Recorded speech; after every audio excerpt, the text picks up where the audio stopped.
Good morning అండి. ఈరోజు వార్తా దినపత్రికల్లో వచ్చినటువంటి ప్రధానమైనటువంటి ఇష్యూస్ని అనాలిసిస్ చేద్దాం. అదేవిధంగా నిన్న వీడియోకు వచ్చినటువంటి నిరుద్యోగుల ప్రధాన అభ్యర్థనను కూడా చూసే ప్రయత్నం చేద్దాం. సో అంతకంటే ముందుగా మీ అందరికి ఇచ్చిన రిక్వెస్ట్, మీరు మొదటిసారిగా డువాడే ఛానల్ చూస్తున్న వాళ్ళైతే డెఫినెట్లీ సబ్స్క్రైబ్ చేయండి. రెగ్యులర్గా మీకు నిరుద్యోగ వార్తల్ని మీకు అందించే ప్రయత్నం చేస్తాం. విషయంలోకి వస్తే సో అదేవిధంగా ఉద్యోగాల భర్తీకి ప్రభుత్వం చర్యలు ఏటా ఖచ్చితంగా ప్రతి ఇయర్ కూడా రెగ్యులర్గా నోటిఫికేషన్లను జారీ చేయబోతున్నట్లు, ఉద్యోగాల ఖాళీల భర్తీ ఎప్పటికప్పుడు ప్రభుత్వం భర్తీ చేయబోతున్నట్లు నిన్న పాసింగ్ అవుట్ పరేడ్లో మంత్రి శ్రీధర్ బాబు గారు మాట్లాడినట్లు అనేక వార్తాపత్రికల్లో, ఇది మనకు జనం సాక్షి కనిపిస్తుంది, ఇవాళ దాకది ఈనాడు పత్రిక, సో అదేవిధంగా ఇది మనకు ఆంధ్రజ్యోతి కనిపిస్తుంది. సో ఇలా అనేక పత్రికల్లో ఆయన పాసింగ్ అవుట్ పరేడ్ సందర్భంగా పర్టికులర్గా ఫైర్ డ్రైవర్స్ ఎవరైతే ఉన్నారో వాళ్ళు గతంలో ఎంపికైనటువంటి వాళ్ళకు ట్రైనింగ్ శిక్షణ పూర్తయి పాసింగ్ అవుట్ పరేడ్ జరుగుతున్నటువంటి సందర్భంలో మరొక్కసారి గంటాపదంగా చెప్పడం జరిగింది మంత్రి శ్రీధర్ బాబు. ఖాళీ అయిన వెంటనే ప్రభుత్వ ఉద్యోగాలను భర్తీ చేసేలా ప్రభుత్వం చర్యలు తీసుకుంటుందని రాష్ట్ర ఐటీ పరిశ్రమల శాఖ మంత్రి దుద్దిల్ల శ్రీధర్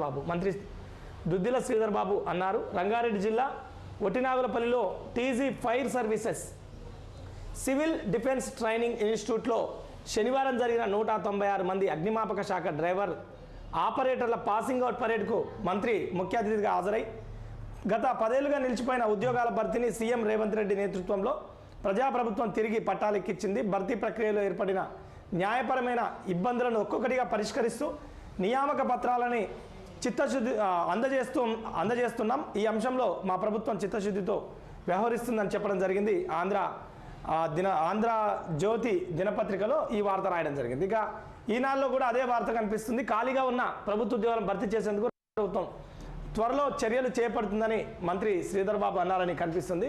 ఇక దాదాపుగా 878 మందిని ఈ గత 10 ఏళ్ళుగా నిలిచిపోయినటువంటి అగ్నిమాపక శాఖలో ఏదైతే ఖాళీలు ఉన్నాయో 878 మందిని ఫిల్ చేసినట్టుగా చెప్పడం జరిగింది. ఫోటోలో కూడా డీజీపీ రవిగుప్తా సార్, అదేవిధంగా మంత్రి శ్రీధర్ బాబు సార్, మరికొంతమంది హయ్యర్ ఆఫీషియల్స్ కూడా కనిపించడం జరుగుతుంది. ఇక ఇది మనకు కనిపిస్తున్నటువంటి మరొకటి ఏంటో చూస్తే రాష్ట్రంలో కొత్త వైరస్ కనపడలేదని వీళ్ళు మన రాష్ట్ర ప్రభుత్వ వాళ్ళు చెప్తున్నారు. ఎట్ ద సేమ్ టైం దేశంలో కూడా కొత్త వైరస్ ఏం కనిపించలేదు. హెచ్ఎంపీవీ వైరస్ పేరు వచ్చేసి హెచ్ఎంపీవీ సేమ్ మన కరోనా వైరస్ లెక్కనే ఉందట, కానీ ఇది వేరే వైరస్. ఇలాంటి ఆనవాళ్ళు అయితే మన కాళ్ళు దేశంలో కూడా లేవని చెప్పారు. ఆపరేషన్ స్మైల్తో చిన్నారులకు విముక్తి, తప్పిపోయినటువంటి పిల్లల్ని వెతికి పట్టేటటువంటి కార్యక్రమం అండ్ బాల కార్మికులుగా ఉన్నటువంటి వాళ్ళని కూడా వెతికి పట్టే కార్యక్రమం ఇది ఆపరేషన్ స్మైల్కు సంబంధించి. సో గత ఏడాది 3076 చిన్నారులకు అంటే 3076 మందికి విముక్తి అనేది ప్రధానమైనటువంటి వార్తగా కనిపిస్తుంది. ఇక ఒకే హెచ్ఓడి కిందకి ఉద్యోగులు ఫ్రేమ్వర్క్ మొదలుపెట్టిన సర్కార్, డిఎంఈ విభాగానికి staff allocations check, nursing officer, lab technician, ఇతర కేడర్లకు స్పష్టమైన రూల్స్, డిహెచ్ నుంచి డిఎంఈకి మారనున్న 10,000 పోస్టులు. సో ఇది మనకు వాస్తవానికి ఇక్కడ మనం ల్యాబ్ టెక్నీషియన్ అప్డేట్ ఇద్దామని మీకు చెప్పడం జరిగింది. ల్యాబ్ టెక్నీషియన్ రిజల్ట్స్ ఎప్పుడని కూడా మనం థంబ్నెయిల్లో పెట్టినాం.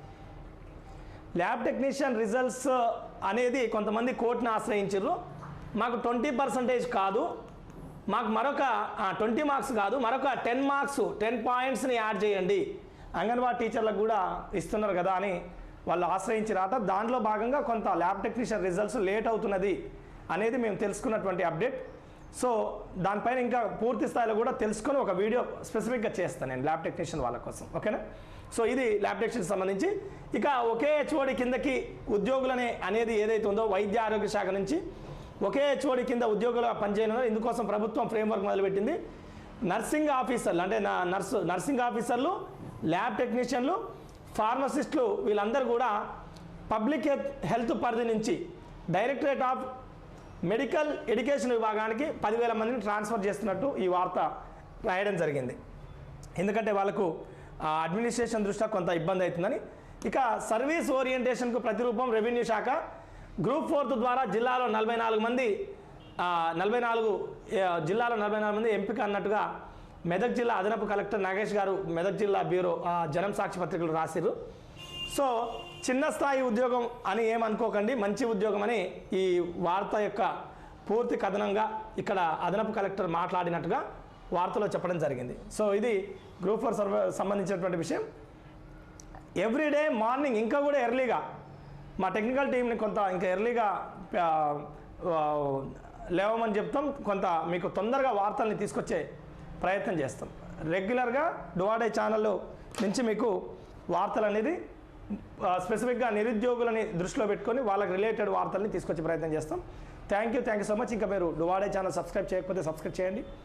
అండ్ ఒక స్టఫ్ ఉన్నటువంటి కంటెంట్ ఉన్నటువంటి క్వాలిటీ ఫ్యాకల్టీ తోటి మనం గ్రూప్ డి ఆర్ఆర్బికి సంబంధించిన వాళ్ళకి ఒక మంచి నాణ్యమైన విద్యను అందించడంలో భాగంగా, కోచింగ్ ఇవ్వడంలో భాగంగా కోర్స్ లాంచ్ చేస్తున్నాం. రేపు లేదా ఎల్లుండి లాంచ్ అయిపోతుంది.